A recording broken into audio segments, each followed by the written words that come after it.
تاریخ اسلام کے معزز دوستو، میں ہوں احسن شیراز اور آپ دیکھنے اور سننے والوں کو السلام علیکم۔ ناظرین گرامی، عربوں کے متعلق آپ سبھی یہ جانتے ہیں، قبل اسلام زمانہ جاہلیت میں عرب بتوں کو اپنا خدا سمجھتے تھے اور ان کی پوجا کرتے تھے۔ اس وقت ان کے 3 بڑے بت تھے جن کو وہ دیوتاؤں کا سردار مانتے تھے، اور ان میں 3 بڑی دیوتیاں تھیں۔ ان کے نام لات، منات اور عزا تھے۔ ان تینوں میں سے آج ہم آپ کو عزا نامی دیوی کے متعلق معلومات فراہم کریں گے۔ ناظرین گرامی، عزا سردار دیویوں میں سے ایک تھی۔ مکہ اور طائف کے درمیانی راستے میں وادی نخلہ ہے، اور وادی نخلہ میں ہی عزا کا مندر تھا۔ ناظرین گرامی، وادی نخلہ وہی جگہ ہے جہاں حضور نبی کریم صلی اللہ علیہ وآلہ وسلم کی ملاقات جنوں کے ایک گروہ سے ہوئی تھی، اور انہوں نے آپ صلی اللہ علیہ وآلہ وسلم کی دعوت پر اسلام قبول کیا۔ قریش اور دوسرے قبائل وادی نخلہ میں مذہبی رسومات پوری کرنے کے لیے آتے تھے۔ اسی عزا دیوی کے مندر میں تمام لوگ عزا دیوی کے لیے جانوروں کی قربانی کرتے تھے، اور اسی مندر میں چڑھاوے بھی چڑھاتے تھے۔ باقی تمام بتوں کی نسبت عزا کی بہت عزت اور تکریم کی جاتی تھی۔ اگرچہ اس زمانے میں بتوں کے مندر عرب کے دور دراز علاقوں میں واقع تھے، لیکن ان مندروں کے بتوں کے بڑے بت خانہ کعبہ میں بھی رکھے گئے تھے۔ روایات سے پتہ چلتا ہے عزا دیوی ایک شیطان عورت تھی، اور اس کی رہائش وادی نخلہ میں پائے جانے والی ایک 3 جھاؤ والے درخت پر تھی، اور اس کے اندر شیطانی طاقتیں موجود تھیں۔ اسی کی وجہ سے وہ اپنے بت سے آوازیں نکالا کرتی تھی، جس کو عرب قبائل سن کر اس کے اندر کی قوت پر اعتقاد کیا کرتے تھے، اور اس دیوی کی تعظیم بجا لایا کرتے تھے۔ انہی وقتوں میں اللہ سبحانہ وتعالیٰ نے حضرت محمد صلی اللہ علیہ وآلہ وسلم کو مبعوث فرمایا، اور آقائے دو جہان حضرت محمد مصطفیٰ صلی اللہ علیہ وآلہ وسلم نے لوگوں کو بتوں کی پوجا سے منع فرمایا۔ قریش کو ان کی یہ بات اچھی نہ لگی، پھر انہوں نے آپ صلی اللہ علیہ وآلہ وسلم کی ہر بات کی تردید کی۔ ناظرین گرامی، فتح مکہ کے دن حضور اکرم صلی اللہ علیہ وآلہ وسلم نے خانہ کعبہ میں موجود تمام بتوں کو توڑ دیا، لیکن عزا دیوی کے مندر میں موجود بت اس وقت تک سلامت تھا، اور اس کے ماننے والے اور عقیدت مند اس کی پوجا اسی زور و شور سے کر رہے تھے۔ چنانچہ عزا دیوی کے بت کو توڑنے کے لیے حضور محمد مصطفیٰ صلی اللہ علیہ وآلہ وسلم نے حضرت خالد بن ولید رضی اللہ تعالی عنہ کو، جن کو سیف اللہ کا خطاب بھی دیا جاتا ہے، منتخب کیا، اور حضرت خالد بن ولید رضی اللہ تعالی عنہ 30 گھڑ سواروں کے ہمراہ وادی نخلہ کی طرف روانہ ہوئے۔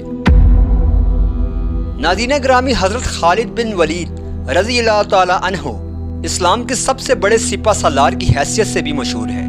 حضرت خالد بن ولید رضی اللہ تعالی عنہ نے 125 جنگوں میں حصہ لیا، اور کسی ایک جنگ میں بھی شکست نہ کھائی۔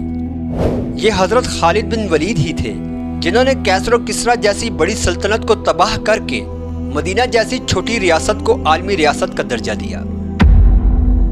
حضرت محمد مصطفیٰ صلی اللہ علیہ وآلہ وسلم نے جنگ موتا میں حضرت خالد بن ولید رضی اللہ تعالی عنہ کی بے مثال بہادری کے جوہر دیکھے، تو آپ صلی اللہ علیہ وآلہ وسلم نے حضرت خالد بن ولید رضی اللہ تعالی عنہ کو سیف اللہ کا خطاب دیا، یعنی حضرت خالد بن ولید اللہ کی تلوار کے نام سے مقبول ہوئے۔ ناظرین گرامی، اب کی بار حضرت خالد بن ولید رضی اللہ تعالی عنہ کا مقابلہ کیسر و کسریٰ کی عظیم فوج سے نہیں تھا، اور نہ ہی اس دفعہ آپ رضی اللہ تعالی عنہ کے مقابلے میں قریش یا دوسرا کوئی قبیلہ تھا، بلکہ اس بار آپ رضی اللہ تعالی عنہ جس قوت سے برسر پکار ہونے جا رہے تھے، اس شیطانی قوت کی حقیقت صرف اللہ عز و جل یا اس کے محبوب حضرت محمد مصطفیٰ صلی اللہ علیہ وآلہ وسلم ہی جانتے تھے۔ فتح مکہ کے کچھ روز بعد 25 رمضان کو حضرت محمد مصطفیٰ صلی اللہ علیہ وآلہ وسلم نے حضرت خالد بن ولید رضی اللہ تعالی عنہ سے فرمایا کہ وہ وادی نخلہ کی طرف جائیں اور اس کے اندر موجود 3 جھاؤ والے درخت کا رخ کریں۔ جب وہ 3 جھاؤ والے درخت پا لیں، ان میں سے پہلے جھاؤ والے درخت کو کاٹ دیں۔ دوستو، جھاؤ سے مراد ایسا درخت ہے جو خود روح ہوتا ہے، اس کو انگلش میں ٹیمرس کہتے ہیں۔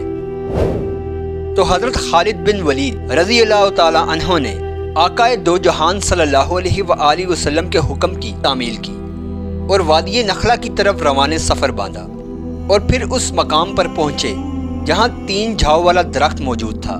آپ رضی اللہ تعالی عنہ نے 3 جھاؤ والے درخت میں سے ایک کو کاٹ دیا۔ یہ عمل انجام دینے کے بعد جب آپ واپس آئے تو حضرت محمد مصطفیٰ صلی اللہ علیہ وآلہ وسلم نے آپ سے پوچھا کہ اے خالد، کیا آپ کو وہاں کوئی چیز دکھائی دی؟ حضرت خالد بن ولید رضی اللہ تعالی عنہ نے عرض کیا، نہیں، کچھ نہیں دیکھا۔ اس پر آپ صلی اللہ علیہ وآلہ وسلم نے فرمایا کہ واپس جاؤ اور دوسرے درخت کو بھی کاٹ دو۔ حضرت خالد بن ولید رضی اللہ تعالی عنہ نے آقائے دو جہان کے حکم کی تعمیل کی اور دوسرے درخت کو بھی کاٹ دیا۔ جب دوسری بار یہ عمل انجام دینے کے بعد آپ رضی اللہ تعالی عنہ واپس آئے تو حضرت محمد مصطفیٰ صلی اللہ علیہ وآلہ وسلم نے پوچھا کہ اے خالد، کیا تجھے وہاں کچھ دکھائی دیا یا کوئی عجیب چیز دیکھی؟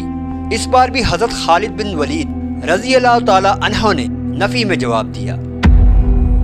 اس پر آقائے دو جہان محمد مصطفیٰ صلی اللہ علیہ وآلہ وسلم نے فرمایا کہ اے خالد، تم واپس جاؤ اور تیسرے درخت کو بھی کاٹ ڈالو۔ تو حضرت خالد بن ولید رضی اللہ تعالی عنہ نے آقائے دو جہان کے حکم کی تعمیل کی اور واپس وادی نخلا میں چلے گئے۔ حضرت خالد بن ولید رضی اللہ تعالی عنہ جب اس مرتبہ وادی نخلا میں آئے تو دیکھا کہ ایک گبی صورت شیطان عورت وہاں کھڑی ہے، جس نے برہنہ حالت میں اپنے بال پھیلائے ہوئے ہیں اور انتہائی غصے کی حالت میں اپنے دانت پیس رہی ہے، اور اس عورت کے پیچھے عزا دیوی کے مندر کا محافظ بھی چلا آ رہا تھا۔ اس کا نام ربیہ بن سلمہ تھا۔ ربیہ بن سلمہ نے زوردار آواز میں عزا دیوی کو کہا، اے عزا، خالد پر زوردار وار کر اور پیچھے نہ ہٹنا، کیونکہ اگر تو نے خالد کو قتل نہ کیا تو ذلت سے دوچار ہو جائے گی۔ حضرت خالد بن ولید رضی اللہ تعالی عنہ نے کہا، اے عزا، میں تیرا انکار کرتا ہوں، تجھے پاک نہیں مانتا، میں دیکھ رہا ہوں کہ اللہ نے تجھے ذلیل و رسوا کر دیا ہے۔ یہ کہہ کر ایک زوردار وار اس شیطان عورت کے سر پر کیا اور کچھ ہی دیر میں وہ جل کر رسوا ہو گئی۔ اس کے بعد حضرت خالد بن ولید رضی اللہ تعالی عنہ نے عزا دیوی کے مندر کے محافظ کو بھی ہلاک کر دیا اور اس 3 جھاؤ والے درخت کا آخری درخت بھی کاٹ ڈالا جس میں شیطانی طاقتیں موجود تھیں۔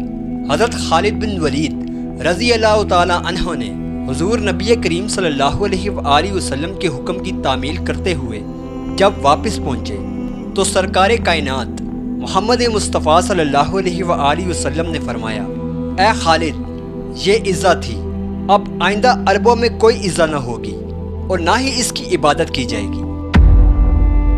ناظرین گرامی، اس وقت سے آج تک عزا کا نام لینا بھی بھول گئے ہیں۔ بے شک محمد مصطفیٰ صلی اللہ علیہ وآلہ وسلم دونوں جہانوں کے لیے رحمت بنا کر بھیجے گئے۔ جی ہاں ناظرین گرامی، یہ تھی ہماری آج کی ویڈیو کیسی لگی کمنٹ کر کے لازمی بتائیے گا۔ تب تک ہمیں اجازت دیں، ملتے ہیں اگلی ویڈیو کے ساتھ۔ اپنا اور اپنے پیاروں کا ڈھیر سارا خیال رکھیے۔ اللہ نگہبان۔ وآخر دعوانا الحمدللہ رب العالمین۔